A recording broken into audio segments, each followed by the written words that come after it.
Tupac and Biggie, you had a relationship with both of those guys, and you were with them days before they passed. That's crazy. That's good you know that. Yeah,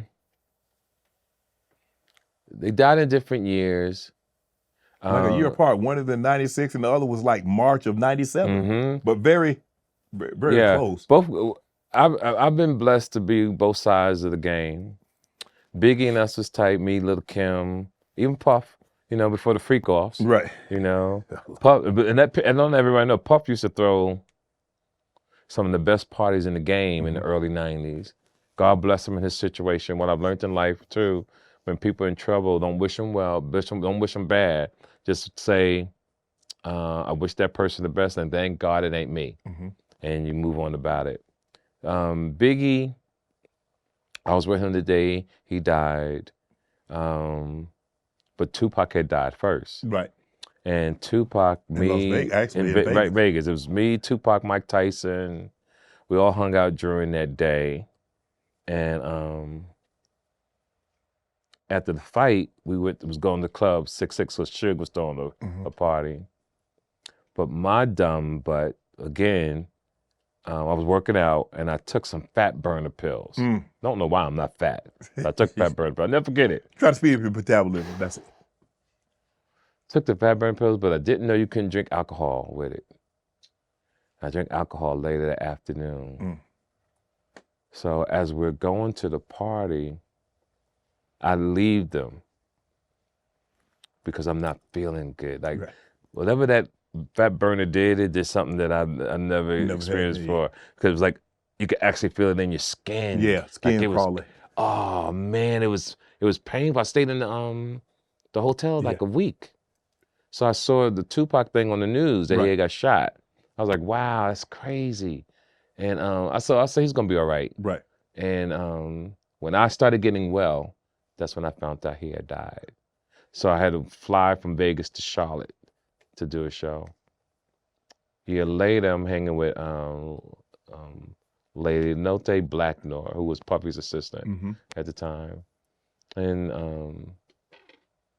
we're hanging out, Biggie, and all of us having a good time. I had a comedy show that night at the Comedy Act Theater that the guy Michael Williams owned. Yeah. And when we went to the party on La Brea, it was at the museum, I'll never forget, Biggie was like, TK, you better go do your show. But the party was amazing. Right. Oh, Shannon, this party that night was amazing. In those situations, TK, did anything seem off? Did it seem like a normal Saturday or normal Friday or whatever the day the case may be? Did anything seem off or just seemed like a normal day? It seemed like a normal day, but I saw all the street guys. I saw the gang members there. Everybody was in suits though, right? I saw, shit, this shit ain't gonna last. That's what I felt, right? So I wound up I'm always pulling women, snatched up 3 girls. We get in the whip and I go do my show. Right. But we're coming right back. Right. You know, I got a certain time I got to be there. I'm going to go on. Do what you do, and I'm coming back. As I'm coming back, coming down Wilshire, see all the police cars. And my man said, TK, Biggie got shot. Nah, they ain't get shot. I'm brushing it off. Right. I go hang out with Outkast because they're on Sunset Boulevard getting ready to do their album release. And I wind up hosting their party. After I'm hosting a party, I walk into this other room and I'm looking out on Sunset Boulevard. I'm just staring at it. Right. I said, maybe Biggie did get shot. Hopped in the car and something just told me to go to Sinai Hospital. Cedar Sinai. And I walked up and Leote, shout out to Leote, I haven't talked to her in years. She said, Biggie died. I said, what? And I was just standing there, and I never got staying at this hotel in Culver City. And I went and called my mom and told her that Biggie had died. And the reason why I called my mother, because my brother died in 1995, but Biggie got shot on the day of my brother's birthday. It was March 9th. So that was my brother's birthday, even though he was deceased already. Right, yeah. And I was talking to my mom about that, and that was the story. I've been in some crazy situations with people when they death. Even with my guy father from the OJs. Okay, yeah. What's his name? Oh, jeez, who's it? His father's OJs. Both of them passed away. Yeah, he said the beard, heavyset dude. Oh, Levert? Levert, Yeah, Gerald Levert. yeah. Oh, Levert. So me and the Gerald Levert's about to do a show. This years later. And Gerald Levert dies before the night before we do our concert. Mhm. And I just never forget that, to see these gentlemen pass away in my journey of entertainment. And like I said, you've seen so much death that it affects everybody different. Yeah, for sure. And it's something that you said that was very important. I appreciate this shit because I've been doing this since I was burying people since I was 11. So I don't take nothing for granted. Mhm. I know people can pull you away from it. Mhm. People can really bring you down to their level and destroy your life. Mm. And what people need to understand is don't allow no one to destroy your life. You got to love yourself that much. And what David Klingman had taught me, he said, TK, you're not afraid of nothing. I said, what do you mean? He said, you're not afraid to go to jail. He said, you got to be afraid. He said, there's nothing wrong with being afraid. Be afraid that you don't end up there. And I've always took that for the rest of my life. Are you surprised Biggie went to Cali, considering that he knew how the West Coast felt about East Coast and East Coast felt about West Coast, especially because, like you said, Tupac had just died. I mean, it wasn't even a year. I think Tupac died in like September, October, and here it was March, and Biggie is in Cali knowing how the West Coast felt about the East Coast. It's called inexperience. Mm-hmm. When you don't know, you think everything's going to be okay. Everything, yep. Right? So when my boy got locked up, saying that he was the guy with the situation behind Biggie getting killed, my partner, my street guy, Eric Von Zip, Mm-hmm. they said Puffy had gave Eric Von Zip $1 million, and Zip never gave it to the people to do the shooting, but the shooting happened. Right. So Eric Von Zip died, but they knew me and him was partners. So the room on the street was I had got the $1 million. Right. Because me and him was tight. But I want everybody to know, I don't know nothing about no money. That was it.